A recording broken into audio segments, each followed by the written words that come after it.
तो मैंने ये देखा है कि लोगों को अपने बच्चों को पढ़ाने के लिए भी जो है गहने बेचने पड़ते हैं, लोगों को बच्चों को पढ़ाने के लिए कर्ज लेना पड़ता है। और कहीं कहीं तो मैंने ये देखा है गांव में लड़कियों की शादी करने के लिए लोगों को जमीन बेचनी पड़ती है। तो स्थिति इतनी खराब।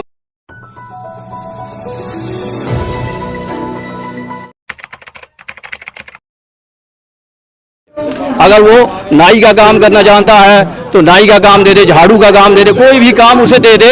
जो प्रोफेसर बनना चाहता हो, कहने का मतलब जो जिस लायक जिस योग्यता का हो उसको एक बार गवर्नमेंट नौकरी दे दे। और उसमें क्षेत्रवाद, जातिवाद, भाषावाद और आरक्षणवाद से कोई मतलब नहीं है। एक बार पूरे भारत के लोगों को एक बार भारत सरकार जो है आर्थिक सिक्योरिटी दे, हर परिवार को दे। उसमें किसी धर्म से, जाति से, आरक्षण से मतलब नहीं है। क्योंकि मैं समाज सेवी हूँ। गांव में या शहरों में जब मैं घूमता हूँ, स्लम एरिया में या गांव में, तो मैंने ये देखा है कि लोगों को अपने बच्चों को पढ़ाने के लिए भी जो है गहने बेचने पड़ते हैं, लोगों को बच्चों को पढ़ाने के लिए कर्ज लेना पड़ता है। और कहीं कहीं तो मैंने ये देखा है गांव में लड़कियों की शादी करने के लिए लोगों को ज़मीन बेचनी पड़ती है।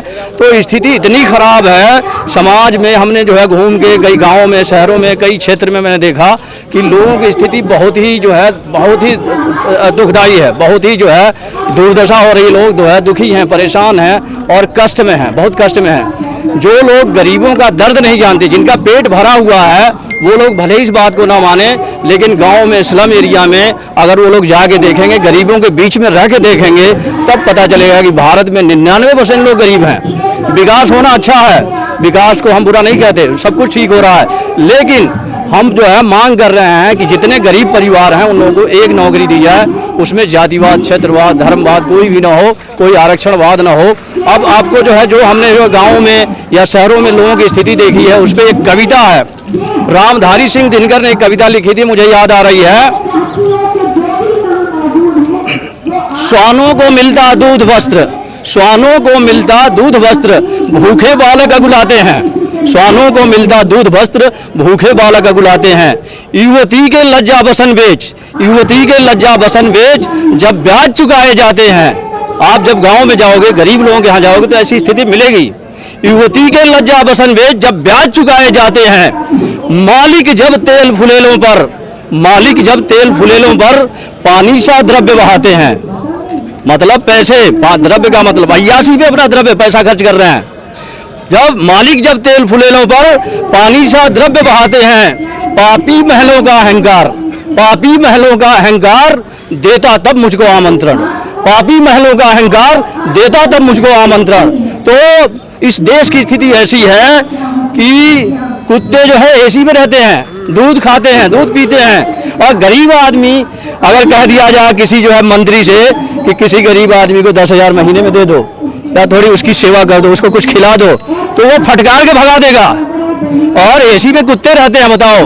इन लोगों को कई कई लाख सैलरी मिलती है, विधायकों को, सांसदों को, और ये लोग अय्याशी करते हैं। हमने कहना नहीं चाहिए, लेकिन जो है, और गरीब आदमी क्या कर रहा है, उसके यहाँ तो अपनी जो है अपनी इज्जत भी जो है अपनी बचानी भारी पड़ जाती है लड़कियों की।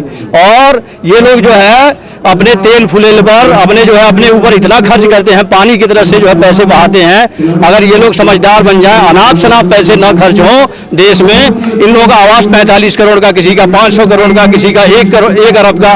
तो ये जो है ये अनाप शनाप खर्चे अगर देश में न हो, अगर पैसों का सदुपयोग किया जाए, सही जगह पे खर्च किया जाए, तो 25 करोड़ परिवारों में सभी लोगों को एक एक नौकरी मिलना संभव है। और निजीकरण भी ना हो। निजीकरण करने का ये मतलब है कि सरकार अपनी जिम्मेदारियों से जो है पल्ला झाड़ रही है। जैसे हमने मकान बना दिया और किराएदार रह रहे हैं, हम किराया ले रहे हैं, हमें कोई मतलब नहीं है। तो गवर्नमेंट क्या कर रही है, अपने जिम्मेदारियों से पल्ला झाड़ रही है निजीकरण करके। निजीकरण का भी हम विरोध करते हैं और देश की जनता से हम अपील कर रहे हैं, सबसे हम ये रिक्वेस्ट कर रहे हैं, निवेदन कर रहे हैं कि देश की जनता हमारे इस आंदोलन में सहयोग करे। हम पूरे देश में इस आंदोलन को लेके जाएंगे, हर प्रांत में जाएंगे, हर गाँव में जाएंगे और हर शहर में जाएंगे, ये मेरा वादा है। सर, यहाँ पर आप 13 तारीख से धरने पे बैठे हैं। हाँ, 13 तारीख से। हाँ, तो सरकार तक आपकी आवाज़ पहुँचेगी? आप यहाँ? हाँ, हमारी आवाज़ पहुँच गई है।